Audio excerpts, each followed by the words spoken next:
Hello everyone, Onlydraven here again, and today we're doing another tutorial in Minecraft Sky Factory 4. And today we're going to be doing probably what's one of the most commonly requested videos I've had, and that is how to automate farming withers. Now, I've done a tutorial previously showing how to manually farm withers quickly, but this one I'm doing today is going to be showing how to automate that system. Now, there are more advanced and multiple different ways to set up an automated wither killer. I'm doing a very basic model for people who just kind of want to get started with that. If you find the video helpful and you like it, please be sure to click like, but most importantly, please remember to hit that subscribe button. That way you can see all my videos and tutorials as they come out. Alright, so several different things we're going to do today. First thing, we're going to need some reinforced obsidian. There are different types of blocks that are immune to the wither's blast and withers themselves. I like reinforced obsidians because they're really easy to make earlier than the others, because all you need is 4 pieces of obsidian and 5 iron bars. And you're going to need a bunch of these reinforced obsidians. Next, we're going to need a wither builder, which is 3 soul sand, 2 wither skeleton skulls, machine casing, 2 plastic, and a nether star. You'll need 1 wither builder. You'll also need 1 mob crusher, which is 2 gold gear, 1 redstone, 2 books, a machine case, 2 plastic, and an iron sword. You're also going to be needing a range add-on. Now, this is the range add-on plus 10, which is 2 plastic, a glass pane, and 6 diamond. If you go to the JEI and do a search for range add-on, you'll see there are many going from +1 all the way up to +12. I'm using a +10 because it fits well with the size of wither killer that I'm making today. But the basic recipe is the same. 2 plastic, a glass pane, and then 6 of an item, whether it be lapis or iron, lead, or so on. But a 10 is diamond. Next, we're going to be using an item collector, which is 3 hoppers, 2 droppers, 1 lapis block, and 2 iron ingots. Now, we'll also need an RF power source. As you can see back there, I have wirelessly connected solar power. If you're not sure how to use solar power or wireless energy, there are tutorials for that on my channel as well. So, we're going to take those obsidian, or reinforced obsidian, and we're going to build a little walkway a distance from our base, far enough that when the withers pop or explode, as you will, they will not destroy your base at all. Okay? Now, next, we're going to build ourselves a room. Now, the important part about the room is there needs to be at least 4 empty spaces between the floor and the ceiling. There also needs to be at least 4 from left to right in each direction. I have 5 by 4 here and then 4 up and down. If it's any smaller than that, if you only go 3 high or 3 wide, you do run the risk that the wither will spawn and glitch through the wall or the ceiling. I have had that happen myself, and they cause all sorts of damage before you finally put them down.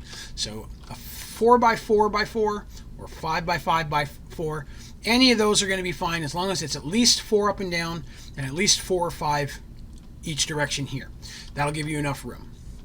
Now, we're going to have our mob crusher facing inward, right? And then if you right click on your mob crusher, you'll see that it's got energy here, and I've added the +10 range add-on. And what the mob crusher is going to do is it's going to kill any monsters in front of it. The +10 just increases the space to a 10 by 10 space. Gives it, without that, it would literally just kill only things standing directly in front of it. So because the wither is going to fly around a little bit, I want the range add-on to make sure that it kills everywhere inside of this room. Next, we have our wither builder, and you'll notice that there's a space above it here in the floor.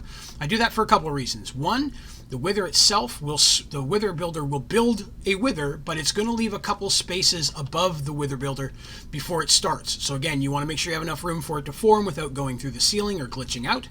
It also allows you to run cables and connectors to it. And again, you want at least 1 block of space away from it and your mob crusher, so that way it doesn't accidentally form in the wall and pop your mob crusher when the wither blows. So let's look at the setup. Now for power, I have that wireless solar array running power wirelessly to this battery, which is going up through an energy extraction cable directly into the wither builder, which I currently have paused by clicking up here. Okay. I then have energy also running from the back of that battery up into my mob crusher. So those 2 items need RF power. Then I have a chest on either side. In one chest, I have soul sand, And in one chest, I have wither skulls. And then I have an item extraction cable and item cables coming up and loading those directly into the wither builder. If you put both items in one chest and try to run it up through just one extraction cable, eventually it's going to clog because it's going to have all the sand it needs here, and there's going to be more sanding pending to come in, and the skulls will not be able to get past it, or vice versa. The sand will not be able to get past the skulls. So by having them separate, they're going to feed into there automatically, and it will do that repeatedly. Now, if you want your withers to spawn slower, you can go into the item extraction cable and you can change the transfer rate so that way it's going faster or slower as the items will transfer through there.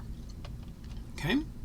And then the last thing that we're doing, of course, we have here our item collector, which does not require any form of RF power.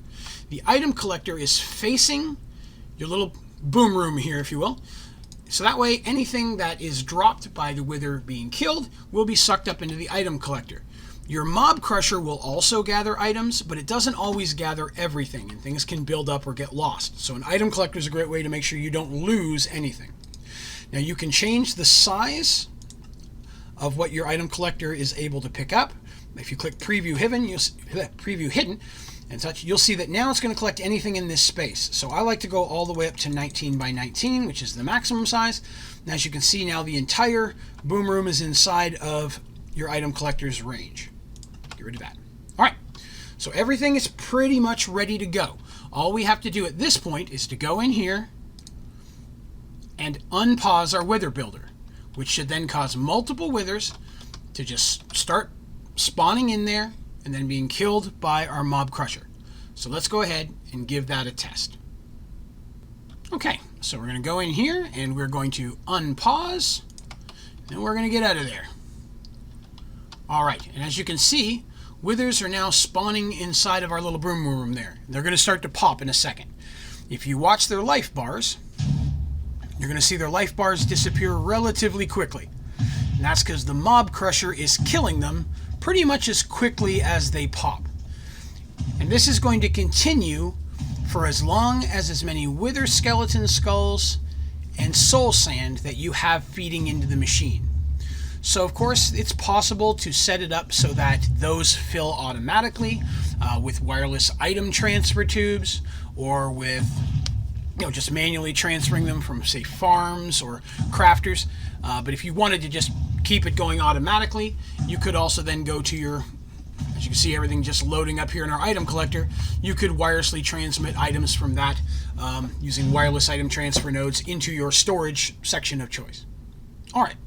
So as you can see, it stopped, which means it ran out of materials.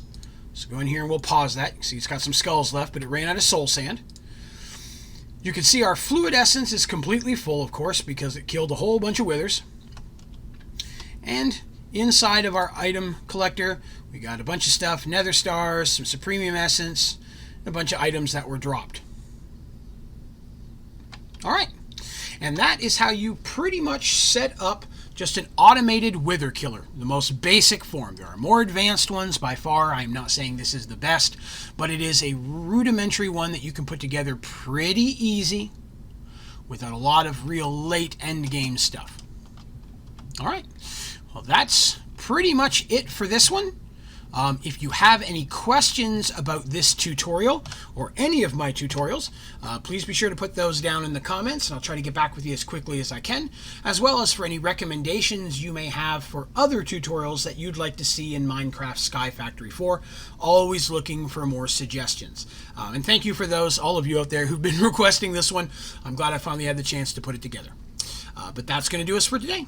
Thank you very much for watching. Have a great day.